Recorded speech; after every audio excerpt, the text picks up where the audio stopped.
On September 10, 2025, the usually quiet halls of Englewood Health in New Jersey became the scene of a disturbing incident. News broke of the assassination of Charlie Kirk, founder of Turning Point USA, and Dr. Matthew Young allegedly responded by openly celebrating the murder.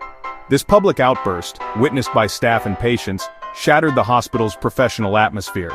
Nurse Lexi Quinsla confronted Dr. Young, asking, "You're a doctor. How could you say someone deserved to die?" The confrontation highlighted a deep ethical divide. Doctors are sworn to value all human life. Quinsley's disbelief grew as Dr. Young's alleged celebration clashed with the core values of medicine. The tense exchange left staff and patients unsettled, turning a personal opinion into a public test of the hospital's values.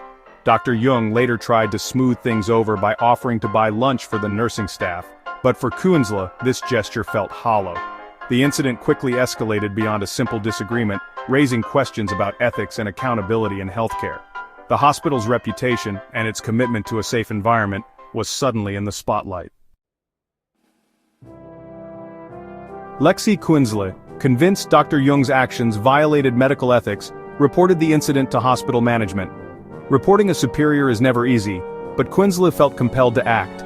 She also shared her concerns on social media, bringing the issue into the public eye and amplifying the stakes.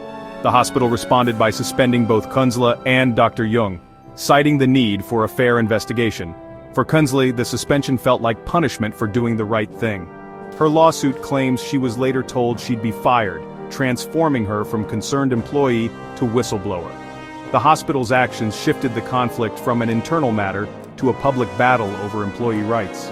The case quickly drew attention, with many questioning whether the hospital was protecting its values or silencing dissent. Quinsla's stand set the stage for a legal showdown, with her future and the hospital's reputation hanging in the balance. The fallout was just beginning. The dual suspensions created a narrative of false equivalency, troubling Quinsla and her supporters. She felt punished for upholding ethical standards, while the hospital insisted the suspensions were standard procedure. Public statements from Englewood Health denied firing Quinsla, but her lawsuit claimed otherwise. Meanwhile, Quinsla's social media posts drew widespread attention, intensifying scrutiny on the hospital. Days later, Dr. Young's profile quietly disappeared from the hospital's website, fueling speculation about his status. The hospital's silence on his removal contrasted with their insistence that Quinsla was not fired. This disparity led to public confusion and debate over the hospital's handling of the crisis. The digital trail made it impossible for the hospital to control the narrative. The story became a case study in crisis management in the age of instant information. The truth remained murky, but the stakes for all involved continued to rise. On September 12, 2025, Quinsla filed a lawsuit against Englewood Health and Dr. Young, escalating the conflict to the courts. She accused the hospital of violating New Jersey's whistleblower law, SEPA, claiming her suspension and threatened termination were illegal retaliation. The lawsuit also alleged religious discrimination, arguing that Quinsla's Christian faith informed her objection to Dr. Young's actions. Her legal team argued that the hospital's response punished her for upholding both ethical and faith-based values. Quinsla sought a jury trial and damages for lost wages, emotional distress, and harm to her reputation. The case became a public stand for whistleblower protections in the workplace. It challenged the hospital's commitment to supporting employees who report unethical behavior. The lawsuit added a personal and constitutional dimension to the dispute. Quinsla's fight was about more than compensation. It was about accountability and justice.